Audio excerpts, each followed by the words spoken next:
حاجی گھر واپس آتے ہیں تو 40 دن تک ان کی ہر دعا قبول ہوتی ہے اور فرشتے ساتھ ساتھ رہتے ہیں۔ اگر کوئی حاجی آ کر گالیاں بکے تو کیا تب بھی اس کے ساتھ یہ فضیلت ہوتی ہے؟ دیکھیں، پہلے تو غلط فہمی کا ازالہ کر لیں کہ نبی کریم صلی اللہ علیہ وسلم نے ضرور فرمایا کہ جب کوئی صحیح حج کر کے آئے اور اللہ اس کو قبول فرما لے تو حاجی کی مغفرت ہو جاتی ہے، اور وہ جس کے لیے دعائے مغفرت کرے اللہ تعالیٰ اس کی بھی بخشش فرما دیتا ہے۔ یہ تو ہے، لیکن یہ نہیں ہے کہ 40 دن تک اس کی ہر دعا قبول ہوگی، ایسا میری روایت کو ایسی میری نگاہ سے نہیں گزری۔ دوسرا، فرشتے اس کے ساتھ ہوتے ہیں، یہ روایت بھی میں نے نہیں سنی ہے، ٹھیک ہے نا؟ تو یہ بعض باتیں ہم لوگ غلط مشہور کر دیتے ہیں۔ اور اب اگر کہتے ہیں کہ وہ حاجی صاحب گالیاں بک رہے ہیں تو کیا تب بھی فضیلت رہے گی؟ تو فضیلت تو پہلے نہیں تھی۔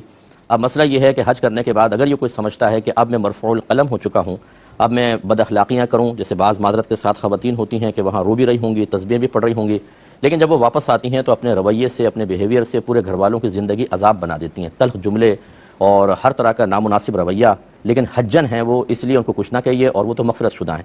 یہ ایک غلط خیال اپنے ذہن سے نکال دیں۔ اگر میں ایک عالم مفتی ہوں